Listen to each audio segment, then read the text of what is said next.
Hello everybody, do you know what this is? It's Aether Rays. You probably do know by this point, honestly. It's pretty easy to recognize Aether Rays because it looks like this. Other modes don't look like this. Anyway, on the enemy team for our first match, 4+2, Ascendant Fjorm, Ascendant Edel, Altina, +1, Duo Peony, Summer Claude, +3, very strong guy, this Summer Claude. I've used him a bit myself. He's a very strong guy. He's got all the fun of regular Claude, except minus the, no, follow-up. That's the one I was thinking of. But you know what else he has? He's a dagger. He can run lethality. Fun. Oh, and he's got a brave weapon. He can do other brave weapon stuff. Anyway, that's not who we're hitting first. First person we're hitting is this Ascendant Fjorm, who I'd like to add was running Life and Death.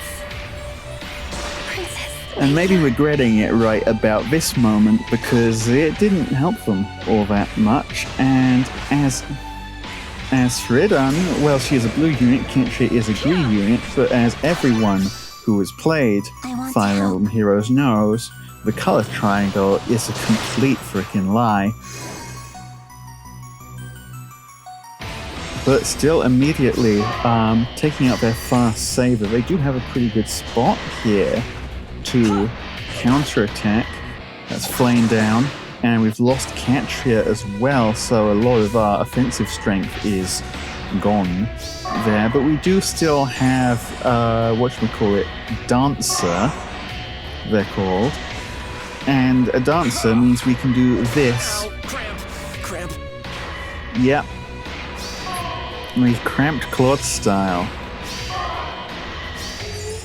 Okay, 2 units gone, still fighting. Now, Edel has a pre-charged bonfire, so Jafar, who is not immune to armor effective damage, and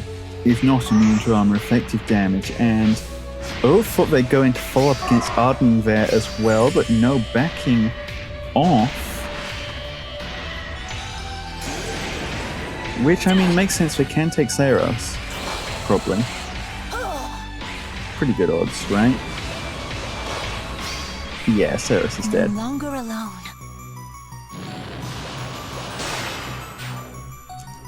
But even though they can take Saros, can they take Flora? Well, it was a close one. It was a close one. You know what else is close? Because I don't. I forgot where I was going with that sentence halfway through. But interestingly enough, Edel here not able to counterattack on this one, perhaps because she's a near save unit, and that means that with our power of dancing, Flora's going over there. Yeah, for whatever reason, I completely forgot that Edel is near save in this team. I'm used to Edel always being fast save because that's a very Edel thing to do, you know? Allow me. But no, she's not. She's near save, which is the reason she can't counterattack this Flora. Now, of course, Flora, the damage here is minimal. But, I mean, they're on turn 7 out of 7. You know how many units they've got left? Some. You know how many units we've got left? More than they can kill. They've lost already, they just don't know it yet. Or maybe they do know it yet, but are refusing to accept their fate. Either way, No longer alone. Arden does not like fighting people who hit his res stat. But yeah, there's nothing more they can do. Their defeat. This is it. This is their defeat. First win of the season for us. Now, next up here. Ooh. First things first, yeah, I've switched in Byleth. Why? Who knows? But he does work pretty well. I was going to say he does work pretty well with me switching Jafar's weapon out, but apparently I forgot to switch Jafar's weapon out. So, Byleth is just here for whatever reason. On the enemy team, duo Crom, Summer, Edelgard, Brave Erica, who's +4, duo Peony, 4 at +8, And Elamine +2. Bolt Tower not as much of an issue as I thought it was, however, potentially a very big issue. Summer Edelgard on bonus season Unstrung and you're toast. is, as a summer unit, she is immune to being made toast out of, so Arden struggling a little here. That gives them the opportunity as well to back off, to play a little bit of a hit and run sort of strategy. Now they don't have the safety fence, so they are not benefiting from that. They can't run quite as far away as they would have liked to, and Peony is getting picked off. So that's one unit dealt with. However, there are still more units on their team, and one of those is 4, who is going to levitate her axe straight into Jafar's face. I wish you luck. Summer Edelgard also potentially gonna do something disgusting here. However, she doesn't have the solo condition active, so no Gale Force for her. Duochrome now picking off Catria as well, so that's 236. A lot of the offensive bulk of our team wiped out right there. However, a lot of does not mean all. Here's Flora. We're gonna need a bit more Flora than that. But it's okay because we've got a bit more Flora than that. Thanks, Mirabilis. The Iceberg, 64. That is plenty of damage. Goodbye, 4. 2 units down, and we're in a much better save position this time. So what are they gonna... They're gonna screw it up. That's what they're gonna do. And Duochrome can't kill Picnic Flora either. She's got Surveillance Shield. So... to the poor Erica who stepped on a real trap, I introduce Saros, Am I not strong enough? who does just enough damage. Well, a bit more than just enough. Mirabilis, no. The 5 damage rule means that we can at least be certain that she's doing some damage, but not enough to kill. Now, Flora, on the other hand, this does look like enough to kill. This is significant levels of enough. This is, like, very enough. And with that, finally took enough units out of their team for them to give the heck up. Pretty close match there, actually. If we hadn't sniped that Joe Peony first turn, things would have looked very different, I think. But we did. And it spiraled out of control into our victory. Well, hey, next up here, Legendary Ephraim +2. Not a unit I've seen in a while. Naga +8. Ashera +1. Regan. Guinevere +10. Okay. And Legendary Edelgard +10. Legendary Edelgard users must be feeling somewhat sad right now, though, because they invented a better Legendary Edelgard. She's called Summer Edelgard, and she's here to ruin your day. Choosing to go in with Guinevere there. Debatable how smart that move was. Guinevere now sitting like a duck, and also waking up a team like that with everyone 1 square out of range, not a safe thing to do against this setup, right? Because this is what happens. We ladder out, we snipe off the Ephraim. We're probably going to kill... Oh, we're going for Guinevere here. Okay. That works. I was going to say we're probably going to go for Naga as well here. Jafar. Yep, that looks like going for Naga if I've ever seen it. The slap, Naga dead. So much power. And now we're going to push forward a bit and do our whole savey wavy nonsense. Now they do keep fighting. Regan here does not think so. And gets the kill on Catria, backing off. But what are they going to do next turn, honestly? Maybe going for some sort of Edelgard sweep, but well, Edelgard needs to be alive to do an Edelgard sweep, which Merciful night. with that lethality, she definitely isn't. Any other smart plans? That's for real bolt trap.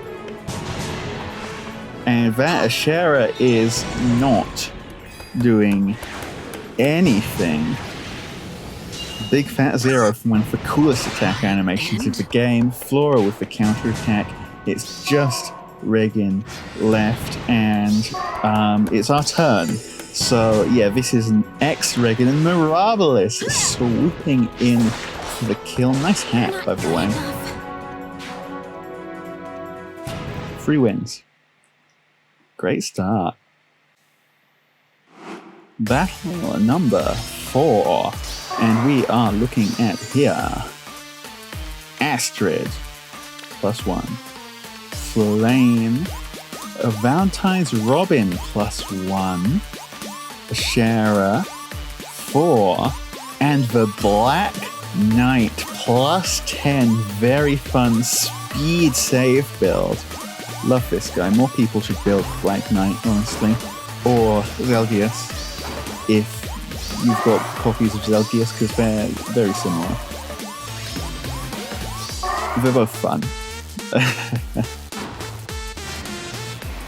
They're both fast. Fast armor's really an archetype that's kind of being pushed to the side with saves, but they are very enjoyable to play with. Now, the positioning here, leading with Flame. Flame, interestingly, not covered by the Black Knight here, but it's Byleth going in first for some only mildly effective damage. Now, Jafar, show us what you can do, Jafar. Let's be together forever. You can get iceberged. Well, we're in a little bit of a pickle here, aren't we? Flora. Alright, wrap it up. Here we go. That's enough hits to charge the iceberg. And she's dead. Wow, that Robin honestly hung on really dang well. A lot better than I expected her to. And well, she was the only unit we needed to kill, apparently, because they gave the heck up. But yeah, pretty solid performance there from that Robin. Well done. Now, up next here. Plumeria, +1. 4, +2. Naga, +1. Elamine, okay. Ascendant Fjorm, and Brave Hector, +3. And this is a near safe Brave Hector and a real Bolt Tower. Luckily in the wrong column to hit our fast saver, or most of our team for that matter, but Arden's still going to be feeling that one. Luckily Arden has enough hit points to not care about it so much. It's only half of his entire hit point pool. Only half of an Arden.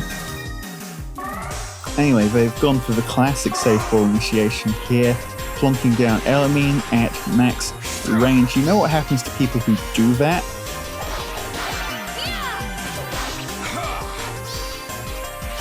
It's called lethality. It ends tonight. And we keep getting the nice numbers today, huh? Wow, very well done. Now, Byleth hopping over. He's got Water Sweep. He can deal with dragons and tomes and the like. You know who's a tome? Plumeria. And she has just been protected out of existence. Now, this does mean that Ketria is not going to be taking a little trip down to kill Elamine this turn, but that doesn't really matter. Bolt Tower went off at the end there, by the way, a bit late to help. Well, another victory for us. I love it when we win. Don't you? Alright, whatever is next, we're looking at here. Not Ascendant Fjorm, the other Fjorm, +2. Naga, +4. Summer Edelgard +10. Ooh, baby. Regan +2. Interesting. Build on that. And Plumeria +10. 4 +10. Love Candelabra. That's the classic save setup. But they are not saving, my friends. They are going straight in there in a +10 Edelgard. Here's the Ignis. 6 damage. Summer Edelgard. Bonus season. Absurd. Absurd stuff. She gets her free Gale Force, she gets another Gale Force, she gets to run safely back out of range, and because Safety Fence is up, our team gets locked down. Summer Edelgard, you need an answer to Summer Edelgard. I was hoping Arden would be enough of one. Clearly, I need something a little heavier duty. Which is terrifying, because Arden is basically the heaviest duty there is. He's Arden. But, well, no, apparently he's not Arden enough for this nonsense. And I'll study your technique. at this rate, they're going to win the whole map with just Summer Edelgard alone. So, watch out for that, I guess. Absolutely ridiculous unit.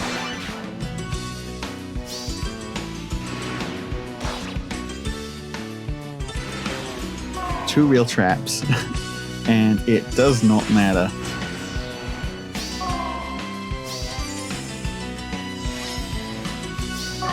In fact, it probably helped them, because now they can get pots pretty dang easy. Or back off. They had everything they needed to grab pots that turn, but instead they're doing... I'm not sure what they're doing, but they are doing it.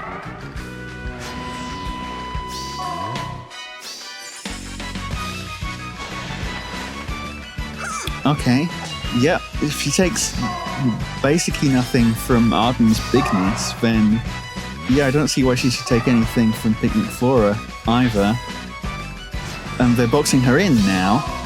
This seems like a very long-winded way of getting something you could have just gotten, like, 4 fucking turns ago, buddy. But sure, you do you, I guess. So yeah, Summer Edelgard, maybe a little overtune, I might say. The fact that she is basically just a better Arden is concerning. I'll have to see if there's anything I can come up with to stop her. But for the time being, we'll just have to hope no one else brings her, ha! Okay, well, next battle, and you know who's not here? Summer Edelgard, so we can rest easy. This is Brave Lyn +9. Interesting build. Duo Peony, Legendary Caeda +10. Regan +1. Plumeria +4 and 4. But again, no Summer Edelgards. I was about to say we're safe for now. Caeda apparently here to agree to disagree on that one. Survives the Ignis. Why do people keep surviving that? They shouldn't be surviving that. And pulling back out. However, I'll let you in on a secret here. There is something on this map that they did not break. My catapult, meaning they have no safety fence, meaning they have no safety. They are, in fact, in the danger zone. And here is a healthy serving of danger, followed up by a legendary Byleth here. The Vantage is a little scary, but he tanks it, and Caeda, who took out Arden. Arden is avenged.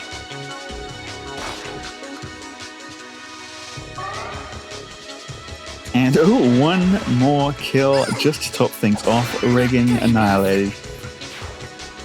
Decent attempt intro there, but you got to stand further away.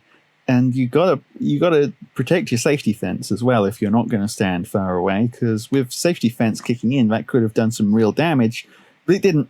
So it didn't. Now, who have we here? Ashara, plus 10. 4, plus 10. Gustav, plus 2. Brave Hector, plus 10. Well, hey, with the Aegis build, Elamine plus 10 and Plumeria plus 10. That's basically all the 10s you could ask for right there. And going straight in with the tanking. This is going to be the ultimate test of...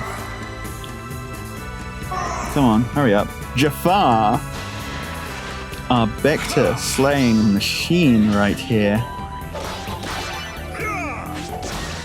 And here's for lethality.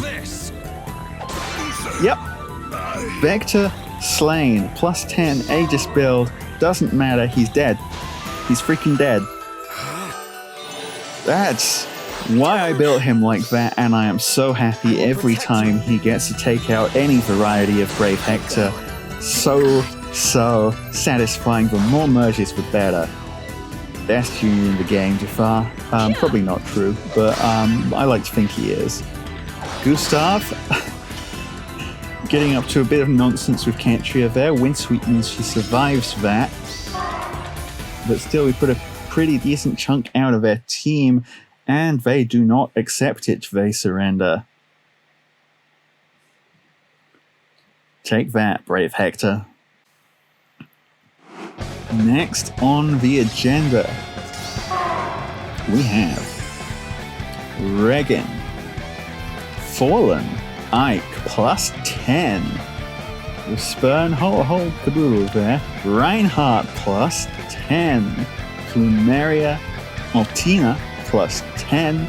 And Legendary Ephraim. Have we already seen one of these today? Is it his bonus season or something? It might be his bonus season.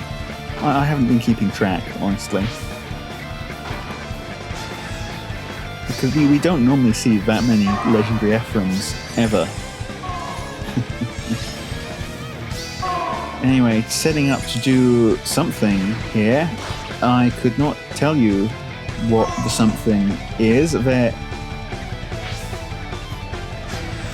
could tell you even less about what the something is now. They've just put Altina straight up there. Are they trying to advantage play? Because advantage play only works if you can actually counterattack, buddy.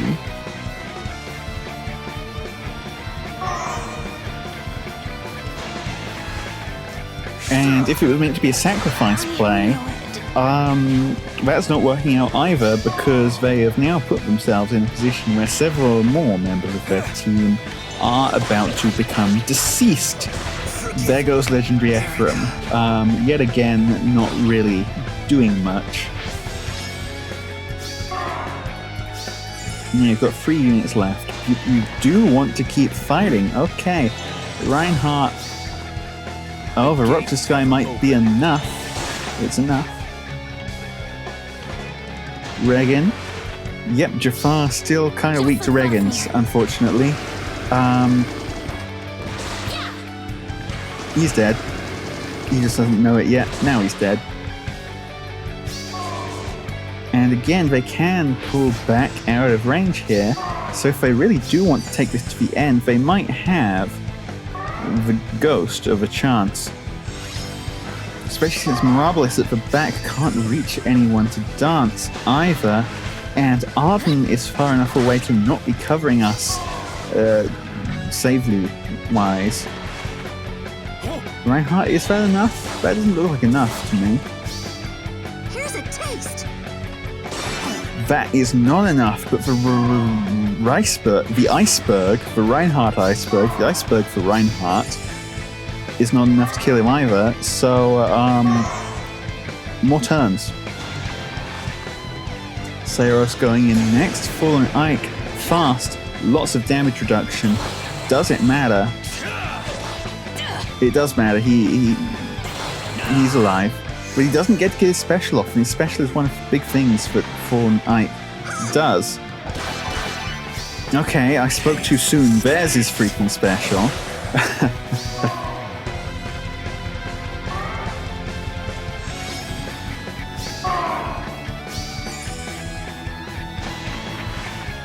And now, actually getting the kill on Saros, and Reinhardt can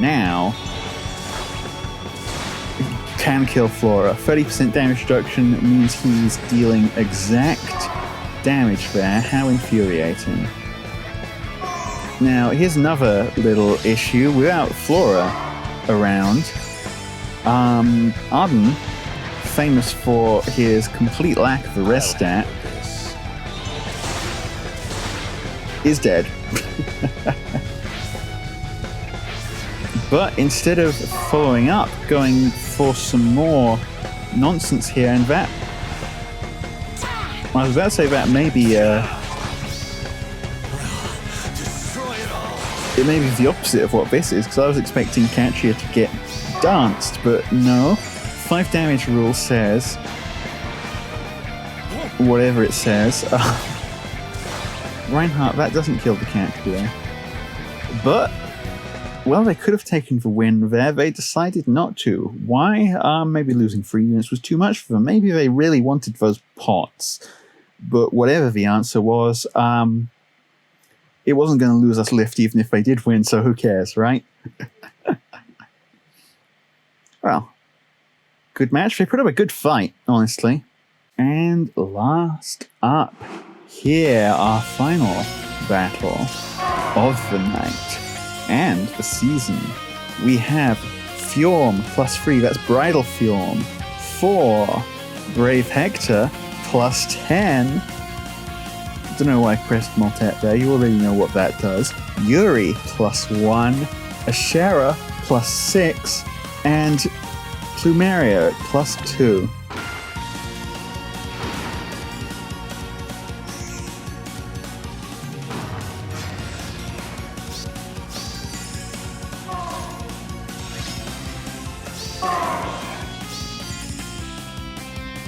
Now, what's the plan here? Oh, the Bolt Tower. Not the Bolt Tower, the other thing. The Healing Tower. That's what it's called. Taking that out immediately implies they're going for... I mean, I'm not actually sure what it implies, but they're going for it. Yuri doesn't take out Picnic Flora, but he doesn't die either, so it's an even trade. And backing out of range is a sensible enough plan, I'll be honest, especially when you're actually that far out of range. That works. If you were less far out of range, it wouldn't have worked, but they're not, so it did work. Now, the follow-up question... Oh, no, actually 4 going in first, and that is Byleth out of the way. But now it is Hector, and it is Hector's job to take the brunt of this team, which, unfortunately for him, the brunt of this team is kind of designed for exactly this situation. So there he goes, he's out of here. Now they have isolated our dancers, but Flora can still run up front. Big old iceberg, thanks to Yuri for helping charge that. And they're also running kind of low on turns due to all the time they spent messing about, and there it is. All in all, I'd call that a pretty decent season. The only real weakness we've shown is for the +10 Summer Edelgard can, with her bonus stats, just walk over our near save. And if Summer Edelgard walks over your near save, she's walking over everything else as well. So I'm going to have to see if I can do something about that. But aside from that problem, I'd say we were pretty dang successful, wouldn't you? No other real losses. I've been Penrost. I'll see you all next season. Have a great time.